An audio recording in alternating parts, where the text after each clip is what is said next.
नमस्कार। चलिए सीधे उस अदृश्य शक्ति की दुनिया में उतरते हैं जो हमारे चारों ओर होने वाले हर बदलाव के पीछे है। चाहे कोई चीज हिले, रुके या अपना आकार ही क्यों ना बदल दे। जी हाँ, हम बात कर रहे हैं बल यानी फोर्स की। कभी सोचा है कि कोई भी चीज अपनी जगह से हिलती क्यों है, या एक गेंद लुढ़कना क्यों शुरू कर देती है, या कोई ग्रह सूरज के चारों ओर अपनी ऑर्बिट में कैसे टिका रहता है? इन सब सवालों का जवाब पता है, सिर्फ एक शब्द में छिपा है, बल। तो आज की इस पड़ताल में हम 5 मुख्य पड़ावों से गुजरेंगे। पहले समझेंगे कि बल असल में है क्या, फिर गति का सबसे जरूरी नियम जानेंगे। इसके बाद बल का घुमाने वाला असर कैसा होता है, चीजें संतुलन में कैसे रहती हैं, और आखिर में एक दायरे में घूमने के पीछे की फिजिक्स क्या है वो भी देखेंगे। तो चलिए शुरू करते हैं। तो सबसे पहला और सबसे बुनियादी सवाल, ये बल आखिर है क्या? अगर इसे बिल्कुल आसान भाषा में कहा जाए तो ये बस एक धक्का या खिंचाव है। फिजिक्स की भाषा में बल को किसी चीज की गति में हो रहे बदलाव की दर से नापा जाता है। मतलब जब एक चीज दूसरी चीज से इंटरैक्ट करती है, उसे धकेलती है या खींचती है, तो वो उस पर एक बल लगाती है और इसी बल से उसकी चाल या दिशा बदल सकती है। बस इतना ही है बल। और इस बल के असर तो हम हर जगह देखते हैं। ये एक रुकी हुई चीज को चला सकता है, एक चलती हुई चीज को रोक सकता है, किसी की रफ्तार को कम या ज्यादा कर सकता है, उसकी दिशा बदल सकता है, और यहाँ तक कि किसी चीज का आकार भी बदल सकता है। सोचिए, जैसे एक रबर बैंड को खींचना या मिट्टी को दबाना। अब बात करते हैं उस सुनहरे नियम की जो हमें बिल्कुल ठीक ठीक बताता है कि बल असल में काम कैसे करता है। ये न्यूटन के गति के नियमों का दिल है, समझिए। और ये रहा वो मशहूर समीकरण, F=ma, यानी बल वस्तु के द्रव्यमान यानी मास और उसके त्वरण मतलब एक्सेलरेशन के गुणा के बराबर होता है।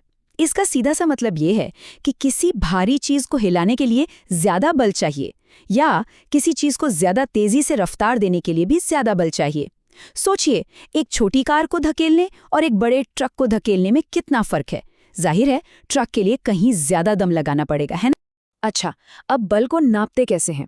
इसके लिए हमारे पास कुछ स्टैंडर्ड यूनिट्स हैं। जो अंतर्राष्ट्रीय सिस्टम है यानी SI, उसमें हम इसे न्यूटन में नापते हैं। और एक दूसरा CGS सिस्टम है जिसमें इसकी यूनिट डाइन है। और ये जानना भी मजेदार है कि 1 न्यूटन का बल पूरे 1,00,000 डाइन के बराबर होता है। लेकिन रुकिए, बल का काम सिर्फ चीजों को सीधी लाइन में धकेलना नहीं है, ये उन्हें घुमा भी सकता है। और यहीं से फिजिक्स और भी ज्यादा दिलचस्प हो जाती है। देखिए, गति यानी मोशन के 2 मुख्य प्रकार हैं। एक है लीनियर मोशन, जब कोई चीज सीधी चलती है, और दूसरी है रोटेशनल मोशन, जब कोई चीज एक पॉइंट के चारों ओर घूमती है, जैसे पंखे का घूमना। सीधी गति तो बल के कारण होती है, लेकिन घूमने वाली गति का कारण है टॉर्क। तो ये टॉर्क है क्या चीज? इसे आप बल का घुमाने वाला असर कह सकते हैं। इसका राज सिर्फ इस बात में नहीं है कि कितना बल लगाया, बल्कि इस बात में है कि बल कहाँ लगाया। कभी सोचा है कि दरवाजे को हैंडल से खोलना कितना आसान होता है, लेकिन उसी दरवाजे को कब्जे के पास से धकेल कर देखिए, बहुत मुश्किल होगा। यही तो टॉर्क का कमाल है। घूमने वाले पॉइंट से जितनी ज्यादा दूरी पर बल लगाएंगे, घुमाव उतना ही ज्यादा होगा। अच्छा, अब जब हम धक्का देने वाले बल और घुमाने वाले टॉर्क दोनों को समझ चुके हैं, तो हम ये पता लगा सकते हैं कि चीजें अपनी जगह स्थिर क्यों रहती हैं। ये सब संतुलन का खेल है। किसी भी चीज को पूरी तरह से संतुलन में रहने के लिए 2 शर्तें पूरी करनी होती है। पहली, उस पर लगने वाले सारे बल मतलब सारे धक्के और खिंचाव एक दूसरे को कैंसिल कर दें, ताकि वो सीधी लाइन में ना चले। और दूसरी, उस पर लगने वाले सारे टॉर्क यानी सारी घुमाने वाली ताकतें भी एक दूसरे को कैंसिल कर दें, ताकि वो घूमे भी नहीं। इसी को आघूर्ण का सिद्धांत या प्रिंसिपल ऑफ मोमेंट्स कहते हैं। आसान शब्दों में कहें तो संतुलन के लिए एक दिशा में घुमाने वाली सारी ताकतें यानी क्लॉकवाइज टॉर्क, दूसरी दिशा में घुमाने वाली सारी ताकतें यानी एंटी क्लॉकवाइज टॉर्क के ठीक बराबर होनी चाहिए। पार्क में जो सीसॉ होता है ना, वो बिल्कुल इसी सिद्धांत पर काम करता है। और हाँ, ये संतुलन भी 2 तरह का होता है। एक है स्टैटिक इक्विलिब्रियम, जब कोई चीज बिल्कुल स्थिर हो, जैसे मेज पर रखी कोई किताब। और दूसरा है डायनामिक इक्विलिब्रियम।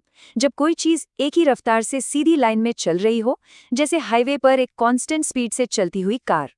चलिए अब इन सभी आइडियाज को एक साथ लेकर एक आखिरी और बहुत ही दिलचस्प सिचुएशन को समझते हैं, यूनिफॉर्म सर्कुलर मोशन, यानी एक समान वृत्तीय गति। यहाँ एक बहुत ही जरूरी और मजेदार बात है। जब कोई चीज सीधी रेखा में एक ही रफ्तार से चलती है तो उसका त्वरण यानी एक्सेलरेशन 0 होता है। लेकिन जब कोई चीज एक दायरे में घूमती है तो भले ही उसकी स्पीड एक जैसी हो, उसकी दिशा तो हर पल हर क्षण बदल रही होती है। और क्योंकि वेलोसिटी में स्पीड और दिशा दोनों आते हैं, इसका मतलब है कि वेलोसिटी लगातार बदल रही है और वेलोसिटी में कोई भी बदलाव त्वरण कहलाता है।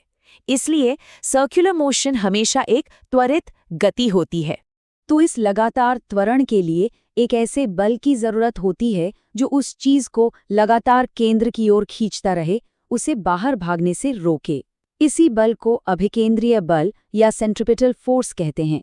यही वो बल है जो रस्सी से पत्थर घुमाते वक्त रस्सी में तनाव पैदा करता है, और यही बल ग्रहों को सूरज के चारों ओर उनकी कक्षाओं में बांधे रखता है। तो अब हम आपको इस एक हैरान करने वाले सवाल के साथ छोड़े जाते हैं। अगर कोई चीज लगातार केंद्र की ओर खिंच रही है और त्वरित हो रही है, तो वो सीधे केंद्र में गिर क्यों नहीं जाती? ऐसी कौन सी चीज है जो उसे उस सटीक दायरे में बनाए रखती है? यह सवाल बल, गति और जड़ता के बीच के एक बहुत ही सुंदर और नाजुक संतुलन को दिखाता है। इस पर सोचिएगा जरूर।